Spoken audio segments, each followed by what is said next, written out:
Hi guys, for those of you who don't know me, my name is Amanda Biden. I'm a transitional coach certified in NLP and I help people like you to discover your authentic self and manifest the life you love to live with passion and purpose.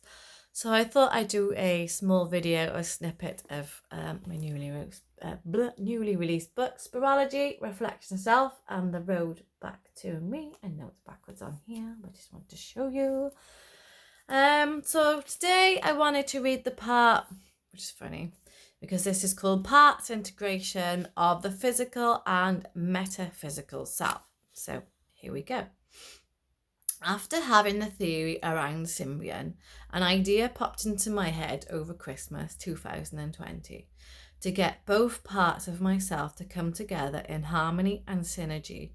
Yet I didn't quite know how to phrase it for it to work doing an NLP technique called parts integration. So I asked someone I know who is also trained in NLP as a coach and has an open mind to the spiritual ways of life too. As I went through the process of finding out what it was that I wanted to do, which turns out two other words came up unconsciously instead of human essence and the higher self.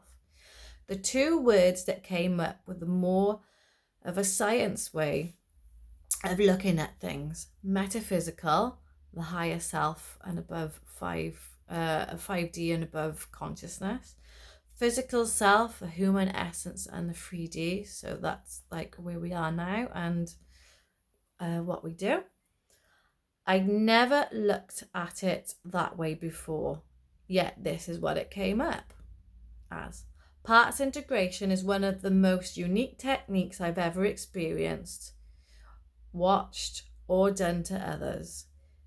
It brings parts of you that are not in alignment, or when spoken out loud sounds like, well, part of me thinks this and part of me thinks that, or the thoughts in your mind. I don't know what effect it had altogether, but after we had finished, I felt a little lighter and was smiling.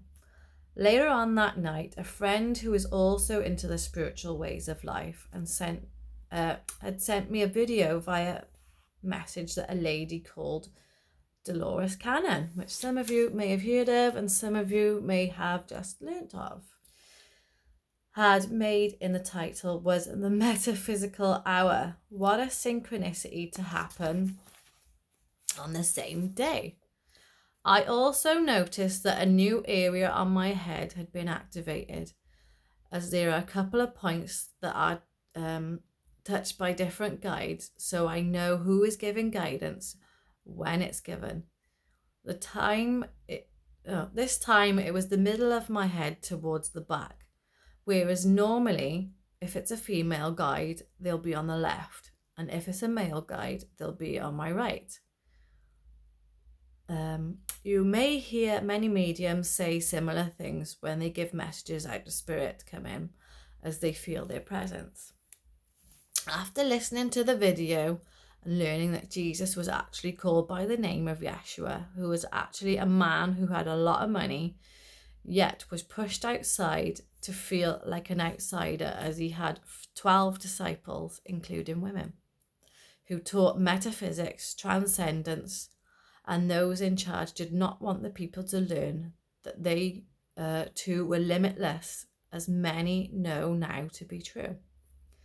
Those same people who represent less than 1% of the population have been doing this throughout history, repeating the cycles to keep us suppressed so that the 99% of us stay in slumber, not knowing the true power that we hold until now. Many things have been left out of the Bible, just as much information has been left out of our history in the mainstream learnings. Yet now the truths have slowly been surfacing through other outlets and people. The speed at which people are waking up, and will be, has and is shooting upwards.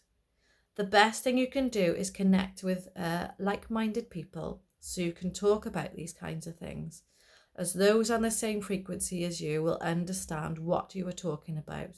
Yet those who have not learnt the truths you have will look at you as if you have two heads and may not listen or take in what you're on about.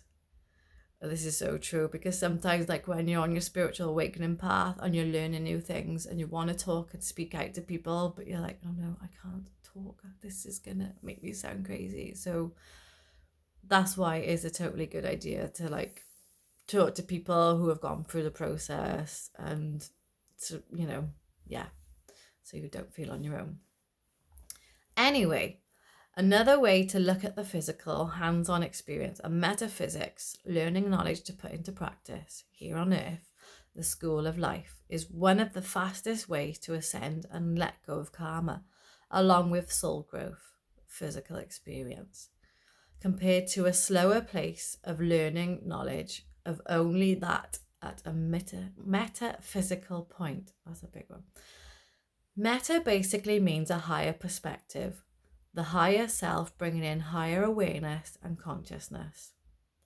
When life gets in the way, simply ask yourself, what can I learn to be able to let go of any negative emotions easily and effortlessly? The unconscious mind loves to serve you and your highest intentions. And if it's one thing that you have learned from the situation, that's one thing that you've gained through experience and ascends growth of the soul, your higher self. So guys, I hope you enjoyed that, and I look forward to seeing you soon. Bye.